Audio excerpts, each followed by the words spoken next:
Сәлем достар, мен YouTube арнама қош келіпсіздер.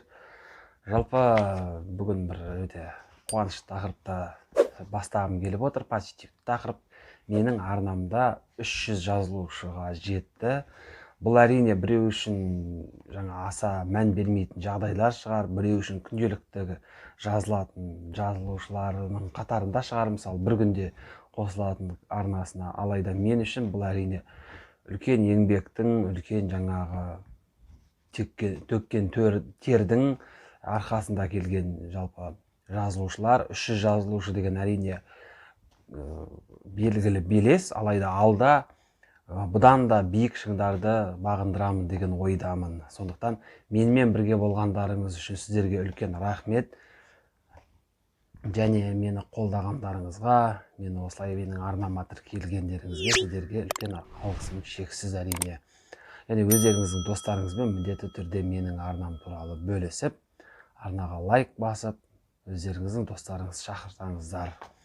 Және бүгінгі жалпы тақырыпқа көшсек, енді барлық сентиментті жинастырып қойып, өткен видеомда өздеріңіз білетіндей Европа чемпионатының превью видеосында мен бір қателік жіберген екенмін, және бүгін сол қателіктің орнын толықтырып, және де басқа тақырыпта да сөйлессем деп мен Испания ұлттық құрамасы жайында айтқан кезде Испания ұлттық құрамасын F тобына Португалия және Германиямен бір қатарға Венгрия төрттігін жіберген болатын. Алайда өкінішке орай, кешірім сұраймын сіздердің алдарыңызда, Испания ұлттық құрамасы E тобында Швеция, Польша және Словакиямен бірге ойын көрсетеді, ал F тобында Португалия, Германия және де Франция, Венгрия ұлттық құрамалары өнер көрсетеді екен.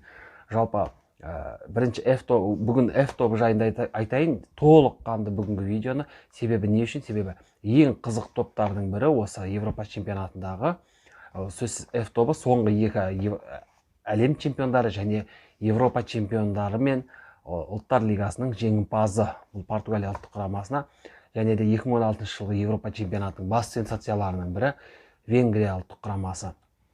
Жалпы Португалия ұлттық құрамасынан бастайық. Соңғы алғашқы ұлттар лигасының жеңімпазы, Европа чемпиондары соңғыда өткен, өздеріңіз білетіндей Европа чемпионатының финалында 2016 жылы Парк де Пренс стадионында Францияны бағындырған болатын. Жалпы Португалия өткен видеомда айта кеткендей өте сондай бір талантқа бай команда дәл қазір. Одан бөлек жалпы Португалиядағы тағы бір аңыз ойыншы жайында айта кететін болсақ, сөз Криштиану Роналдо. Және Криштиану Роналдоның осы Европа чемпионатында қоятын бір рекордын айта кетейін. Ол Криштиану Роналдо өздеріңіз білетіндей барша өзі қатысқан халықаралық доп-додаларында гол соғып келе жатқан футболшы. Жалпы қазір 5 Европа чемпионатында, осы 5-ші Европа чемпионаты алда келе жатқан. Одан бөлек, жалпы осы Европа чемпионатында бір гол соқса, Криштиану Роналдо Европа чемпионаттарының тарихындағы үздік сүрмерген болады. 2016 жылы өздеріңіз білетіндей Уэльс қақпасына гол соққаннан кейін Криштиану Роналдо Мишель Платинимен теңесіп 9 гол бар дәл қазір. Және алда бір гол соғатын болса, осы алдағы чемпионатта еш талассыз бірінші орынға, түбегейлі бірінші орынға өзі шығады. Бұл Криштиану Роналдо үшін үлкен мотивация деп ойлаймын өзім.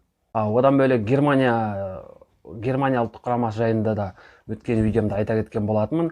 Осы тұста жалпы өздерінің арасындағы ойындар жайында айта кететін болсақ, Франция мен Португалия ұлттар лигасында да одан кейін кездескенін білесіздер. Францияда 0-0, ал Португалияда 0-1 есебімен жеңіліп қалған болатын Португалия ұлттық құрамасы. Ал Германия ұлттық құрамасы мен Португалия ұлттық құрамасының өзара кездесулерін еске алатын болсақ, мен есімді біліп футбол танығалы Германия ұлттық құрамасы ылғи да Португалия ұлттық құрамасының жолын бөгеп келе жатқан ұлттық құрамалардың бірі десем болатын шығар. 2006 жылы әлем чемпионатының 3-ші орын үшін өткен ойынында 3-1 есебімен, одан кейін 2008 жылы Европа чемпионатының 1-8 финалында 3-2 есебімен, 2012 жылғы Европа чемпионатының топтық кезеңінде 1-0 есебімен, 2014 жылғы әлем чемпионатының топтық кезеңінде 0-4 есебімен жеңген болатын. Және осыдан бірнеше күн бұрын жастар арасындағы Европа чемпионатының финалында Германия ұлттық құрамасы Португалия ұлттық құрамасын 0-1 есебімен жеңді. Жалпы дәл қазір айтатын болсақ, Германия ұлттық құрамасы Португалия ұлттық құрамасының ең үлкен сондай жолын бөгеуші десек болатын шығар. әрине Португалия ұлттық құрамасы мейлінше реванш алуға тырысады. Және Германия ұлттық құрамасының дәл қазіргі жағдайына қарап, Португалия ұлттық құрамасы фаворит деп санаймын бұл турнирде, бұл ойында жалпы. Ал енді осы топтың ең әлсіз дегенде ең сондай бір соңғы ұлттық құрамасына қарайтын болсақ, ол Венгрия ұлттық құрамасы. Өздеріңіз білетіндей 2016 жыл Португалиямен кездескен болатын және 3-3 есебі сол топтық кезеңде орын алған, және сол топта жаңағы Португалия ұлттық құрамасы мен Австрия ұлттық құрамасы түскен топта Венгрия ұлттық құрамасы сенсациялық тұрғыда бірінші орынмен шыққан болатын топтық кезеңнен. Және Венгрия ұлттық құрамасында жалпы дәл қазір өздеріңіз біліп тұрғандай топтан сызып тастауға болмайды.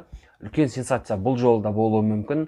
Алайда өкінішке орай жаңа Мажарстан футболының ең үлкен жұлдыздарының бірі Доминик Сабаслай жарақатына байланысты осы турнирді өткізіп алады. Ал одан бөлек жұлдыздарына келетін болсақ, ол әрине Адам Салай, дәл сол Бундеслигада өнер көрсететін, және де Петер Гулачи, өздеріңіз білетіндей Red Bull Leipzig футбол клубының қақпашысы, Ливерпуль футбол клубының тәрбиеленушісі Петер Гулачи.